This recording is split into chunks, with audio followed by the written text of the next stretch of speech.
제니퍼 로렌스 주연의 헝거게임이란 영화가 있습니다. 독재 국가인 파냄이 통치하는 12구역은 구역별로 매년 10대 아이 2명을 선발해서 헝거게임에 출전하게 하는데 오로지 단 한 명의 생존자만 살아남을 수 있는 잔인한 게임입니다.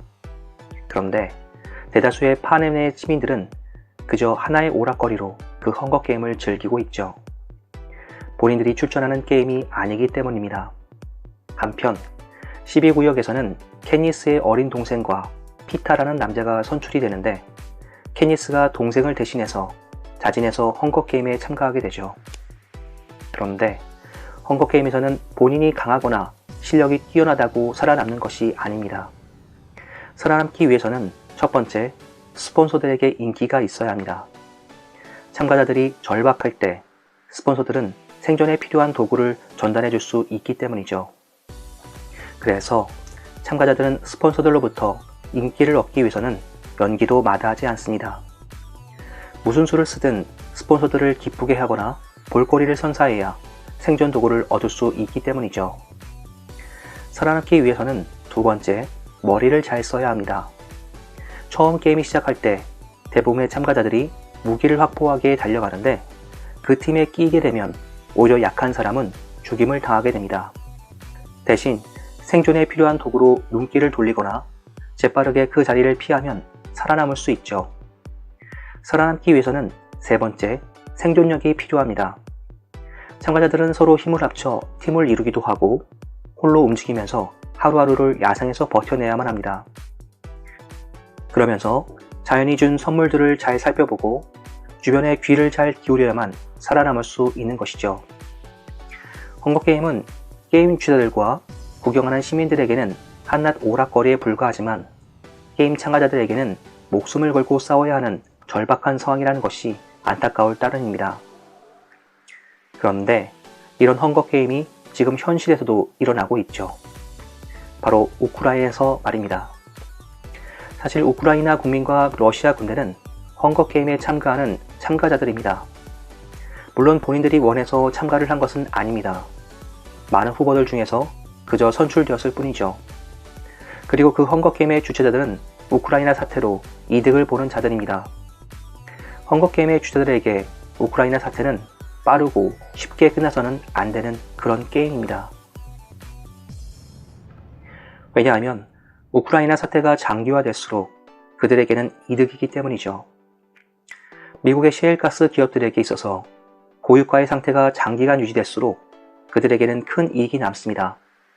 덩달아 중동의 산유국들도 행복한 비명을 지르게 되죠. 그러면서 중동의 산유국들은 미국의 말을 잘 들을 수밖에 없게 되는 것입니다. 그런데 러시아는 제재로 인해 천연가스와 석유 수출을 못하게 되었기 때문에 그 자리를 미국의 시엘가스가 대체제로서 역할을 하게 되는 것입니다. 그리고 그것은 시간이 갈수록 고착화될 것이고요. 한편 유럽의 나토 가입 국가들은 안보를 위해 첨단 무기들을 구매해야 하고 나토 방위 분담금을 더 많이 지불해야 할 수밖에 없게 되는 것이죠. 전쟁은 곧 큰 비즈니스의 창고입니다. 죽어나가는 우크라이나 국민과 군인은 게임 주자들의 동정심의 대상이 아닙니다. 헝거게임의 참가자들은 그들에게 잠시 쓰고 버리는 그런 도구에 불과하기 때문이죠. 이제 그럼 러시아의 푸틴 대통령은 어떻게 될까요? 푸틴에게 남은 길은 단 두 가지뿐입니다. 암살을 당하거나 죽을 때까지 독재 정치를 하거나. 근데 저는 푸틴이 북한의 김일성처럼 죽을 때까지 장기 독재를 하게 될 것이라 생각합니다. 왜냐하면 러시아의 푸틴만큼 악역의 역할을 잘 소화해줄 인물이 아직 마땅히 없기 때문입니다. 북한의 김정은은 아직 비중이 낮은 조연 배구에 불과하죠. 반면에 푸틴은 전 세계인의 공공의 적이 되었고 미국의 대통령은 그런 푸틴을 견제하고 세계 평화를 가져다줄 주인공의 배역을 맡았습니다. 그래서 러시아의 푸틴은 앞으로도 계속 오랫동안 독재자로 살아남아 있어야 하는 것입니다. 악역을 맡은 자가 죽으면 주인공도 더 이상 돋보여줄 수 없을 테니까요.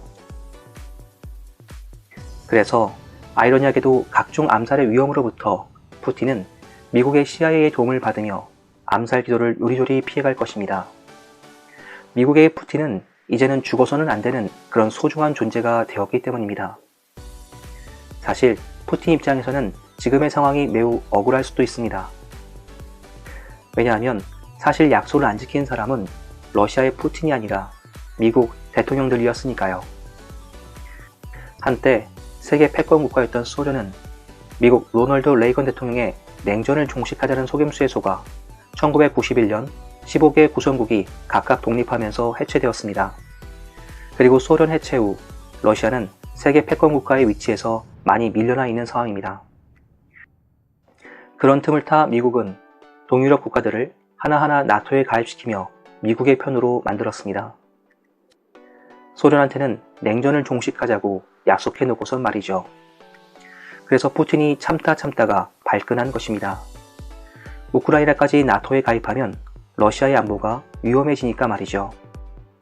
그래서 우크라이나를 무력으로 제압해서 나토에 가입하지 못하도록 친러 정권을 세우려고 했는데 의외로 우크라이나가 잘 버텨내고 있는 것입니다. 왜냐하면 우크라이나 뒤에는 미국의 지원이 있고 미국 뒤에는 셰일가스 기업과 방위산업체와 같은 이익단체들이 있고 그리고 그 뒤에는 또 다른 거대한 세력이 존재하기 때문입니다.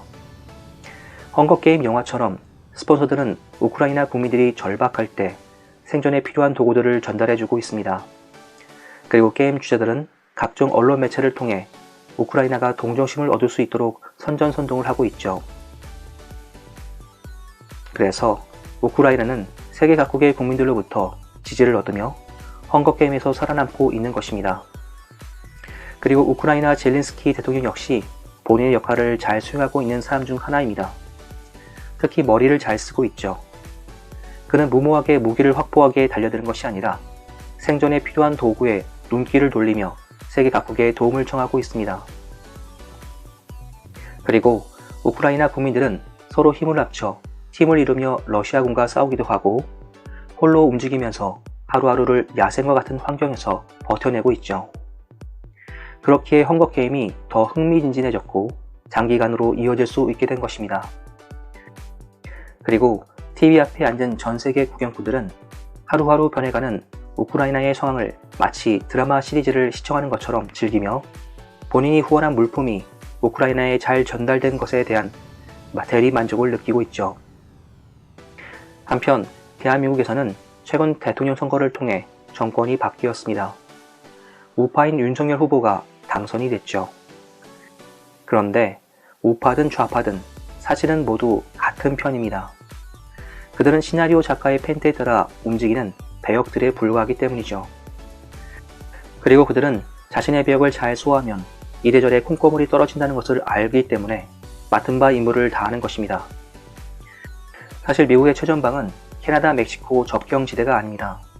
바로 한반도입니다. 한반도 주변에는 미국의 안보에 위협이 되는 러시아, 중국, 일본이 존재하기 때문이죠.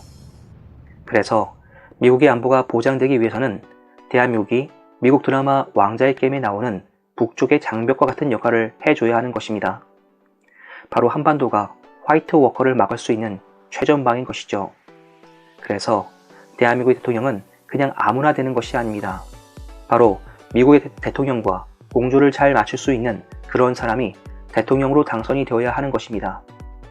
그리고 이번에 사드 추가 배치, 쿼드 가입을 외친 윤석열 후보가 그 적임자가 된 것이고요.